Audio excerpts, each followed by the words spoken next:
melhor coisa que se pode fazer é deixar essas crianças serem e brincarem do tempo dela. O brincar livre. Não existe brincar dirigido.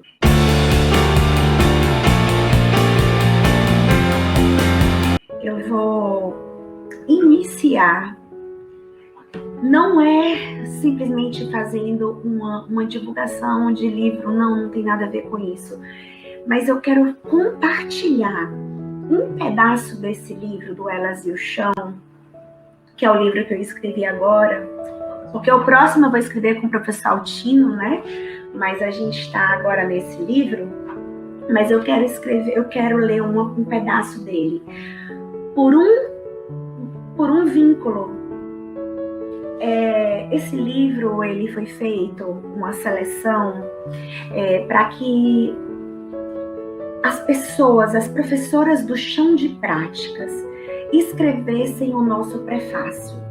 Porque se a gente está escrevendo sobre o chão de práticas, sobre a nossa militância, eu acho que ninguém maior nesse sentido poderia dizer o que significaria esse livro, a história desse livro, o pertencimento desse livro. E o que eu gostaria com isso fosse isso. Eu queria o pertencimento desse livro. Não vou ler o livro por completo, quero compartilhar só um pequeno fragmento. Elas e o Chão é compreender as minúcias da infância, dar vez e voz às meninas e aos meninos, para que suas potências ecoem no chão da instituição de educação infantil e tenham garantidos a liberdade para brincar, pensar, recriar o mundo à sua volta, imaginar, sorrir, desconstruir paradigmas, mas acima de tudo, poder viver o tempo de ser criança. São vários, não dá para ler todos. Foi escrito pela Luciana Alves Limas do Maranhão, mas eu escolhi nesse momento porque a defesa do professor Altino, a militância, e a gente está fazendo um fechamento, né, desse evento fantástico, interinstitucional, sobre a tese dele, sobre as minúcias, a defesa maior dele, e o que são essas minúcias que ele tanto defende, né? Aquela coisa tão simples, tão banalizada, que passaria despercebido e que ele luta tanto para que isso tenha vida, a vida institucional. Quando eu penso no Altino, eu penso, e eu já tinha dito isso para ele, eu já fiz um artigo, porque eu quero escrever esse artigo para ele.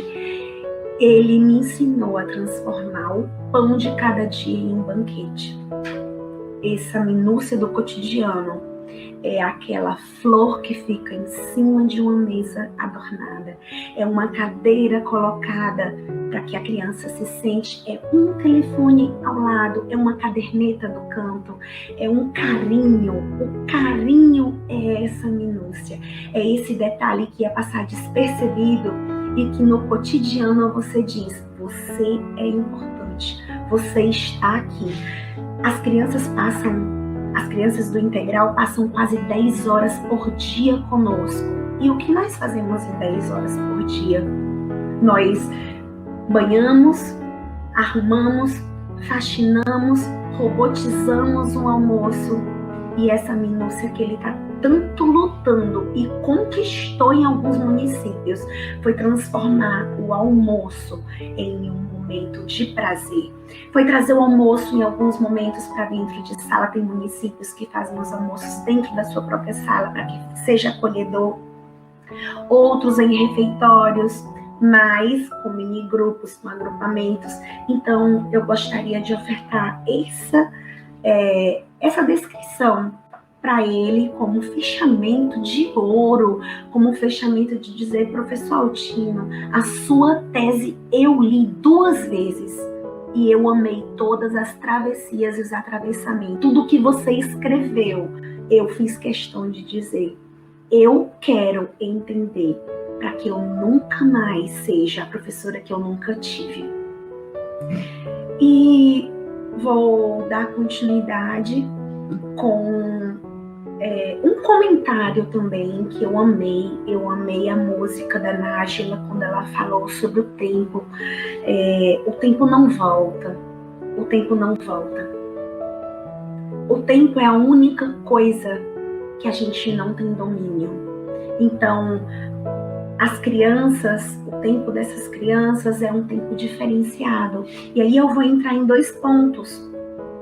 Eu vou entrar tanto no ponto do tempo cronológico que passa, o tempo cronológico vai existir. Essas crianças na educação infantil, elas ficam conosco até 5, 6 anos na educação infantil e depois elas passam para o fundamental. A gente só tem 5 anos para fazer elas viverem, terem experiências, construírem relações. E relação humana, hoje, para o ser humano adulto, é a coisa mais difícil e complicada que existe. Porque conhecimento não é sabedoria. Nós temos conhecimento, mas nem todos têm sabedoria de relacionar, de entender, de interiorizar, de respeitar o outro. Empatia se constrói na infância. E ela só tem até 11 anos e meio, até quase 12, para serem crianças. A partir daí, elas vão viver o resto da vida adultos, adultilizados. E o que a gente fez da nossa infância? O que foi de tão importante para a nossa infância? A gente só tem saudade, saudosismo? Então é sobre isso que essa música mexeu bastante comigo.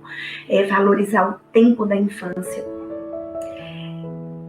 Quando ela leu o livro, quando ela tocou aquelas tampas, eu fiquei muito feliz, porque eu tenho aquele material na minha sala e as crianças gostam muito de brincar. E a melhor coisa que se pode fazer é deixar essas crianças serem e brincarem do tempo dela. O brincar livre, não existe brincar dirigido. Atividade lúdica, jogos, ela tem propósitos, tem regras. Brincar é autotélico. Brincar é uma construção interna. Brincar é a forma que a criança vai se constituindo no mundo. É a forma que ela vai se interiorizando, compreendendo as relações externas. É a forma como ela vai lidando com seus sentimentos. E atropelar a brincadeira. O que você está fazendo? Como que você está brincando? Coloca esse objeto aqui. Tem uma linha de pensamento, me perdoe, não está lembrando agora, mas diz que até os objetos convencionais que a gente vai acrescentando, elas atropelam a imaginação da brincadeira, porque o objeto é pronto. Então, é a defesa do orgânico, né? Da brincadeira orgânica, da brincadeira da natureza, da brincadeira do campo livre, que elas construam com a massa, que elas construam com as folhas, que elas percebam com a alma. Então, para mim, essa música ficou. E ficou também o tempo Aion, que a gente fala tanto do tempo Cronos, que passa, que corre, que não para, que é cruel. É o tempo que agora já está acabando o tempo. Mas o tempo da criança, a criança vive o tempo Aion, é um tempo que não pertence ao adulto, é o tempo que ela não entende, ela não percebe a maturidade dela, que começou a brincadeira e que acabou a brincadeira. Por isso que quando ela se frustra tanto quanto a gente fala, encerrou, acabou, guarda. Claro que as organizações vão acontecendo, que as coisas vão acontecendo. Uma forma como eu gosto, eu e a professora Shirley, que é a minha companheira de turma, é deixar os brinquedos e as brincadeiras no local, enquanto elas precisam fazer as transições.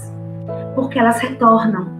Elas sabem onde deixaram as brincadeiras, elas sabem onde deixaram aquelas brincadeiras. Tem um vídeo no meu Face, infelizmente eu não trouxe, mas é muito fácil encontrar. É uma poesia que eu escrevi, que foi o último dia antes da pandemia. E esse vídeo, ele é tão profundo, se você for olhar, porque as crianças colocaram na mesa o café, um pão de madeira, a boneca com uma panelinha com algo, a pia tinha folha dentro. Então a gente para e reflete. Ela ia voltar, ela não deixou ali por deixar. Só que o tempo atrapalhou, a pandemia atrapalhou. Mas e se não tivesse sido a pandemia? Se tivesse sido a hora do lanche, a hora do repouso, a hora de ir pro jardim, a hora do tempo. Guarda tudo, limpa tudo, pronto, recomeça tudo de novo. Então, esse tempo atropelado é o que faz a gente não conseguir fazer os melhores registros.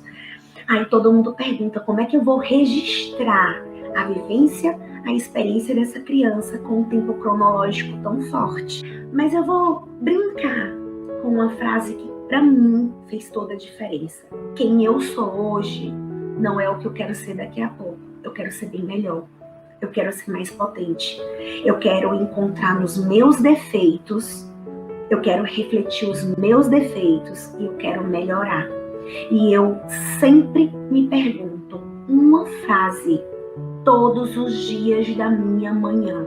Não tem um dia que eu vá para minha escola que eu não olhe para mim e diga a frase que Malaguzzi dizia para as professoras da escola dele. Só que Malaguzzi dizia quando chegava lá. Como eu não tenho Malaguzzi, eu tenho que me dizer a mim mesma, professora, o que te encantou hoje? Eu não posso chegar na minha escola sem ter me encantado com nada. Porque se eu não me encanto com nada, se eu não vi nada de belo, belo no sentido estético, se eu não vi nada no sentido de promover uma reflexão na minha vida, eu não vou fazer isso com as crianças. Eu não vou promover experiências para as crianças. Eu não vou promover experiências estéticas com as crianças.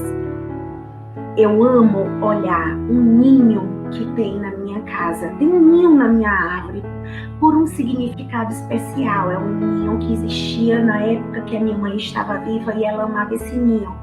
Mas todos os dias eu olho para esse ninho, nesse momento. Mas outras vezes são outras escolhas. Mas eu olho e digo, já nasceu o passarinho? Ela tá dormindo?